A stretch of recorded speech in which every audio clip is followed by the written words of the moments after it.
Hello and welcome to Official Xbox 360 Magazine's OXM report, and this week we've been talking to Chris Taylor from Gas Powered Games about Supreme Commander 2. So I'm here with Chris Taylor, who is from Gas Powered Games, and you're producing SupCom 2, Supreme Commander 2. For the guys who didn't play the first one on the 360, give us a sort of top line of what the game's about. Well, it's a big strategy game. This is strategy RTS gaming about as big as you're going to get it. On the 360, we've tried to preserve that and deliver the biggest experience we can and pack as much into the 360 as we possibly could. Now, obviously, we've had Halo Wars and we've had Red Alert 3. EA have said they're not going to do Command & Conquer 4 for the 360, and Ensemble has been shuttered. Do you think people are still interested in RTSs on the console? It's a darn good question. Certainly, this is the best effort we've ever made to deliver an RTS game on a console.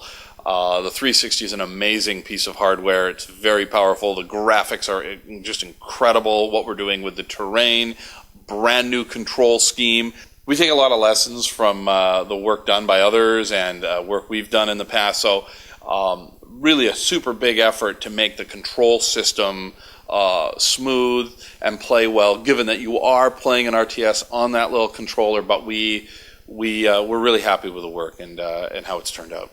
Could you give us a little bit of an idea about what the story's about for this game? Well, we go deep into the story, into the lives of the characters in the game.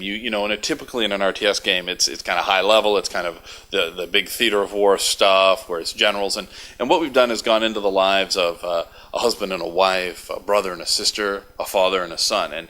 And without spoiling the story, we really go after some really deep stuff that goes on with characters and with people.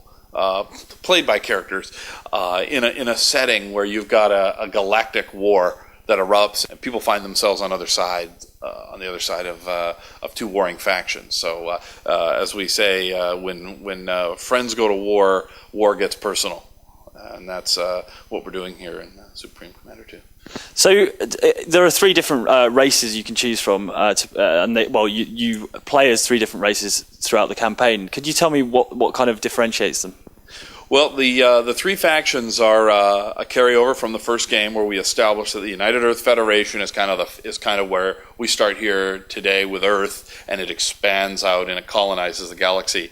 The Illuminate is a faction which is an outgrowth of the Aeon Illuminate and the Seraphim, and they're sort of an evolution, and have a lot more of an alien kind of vibe to them, and sort of, but still very grounded in Earth culture. And then the third faction is the Cybern Nation, led by the 1,000-year-old Dr. Gustav Brackman, who is a brain.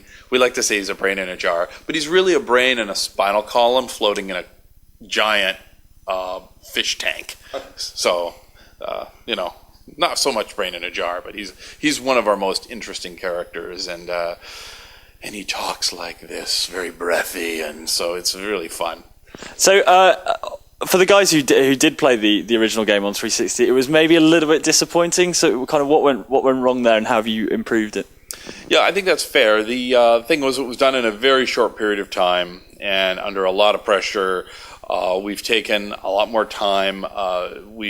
We're doing this version inside Gas Powered Games rather than with an outside studio, which I think helps, because there's a lot of things that you can do when you're both the creator of the game and you are developing the game, and there are a lot of synergies that the other team didn't have access to. So, in all fairness, we think we've got that lick. The game runs, 60 frames a second.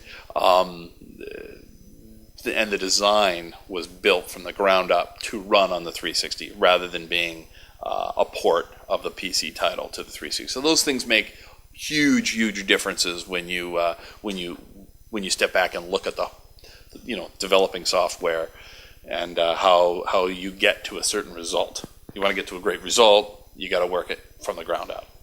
So, have you guys had a chance to take a look at Natal, and do you think it has implications for the strategy genre?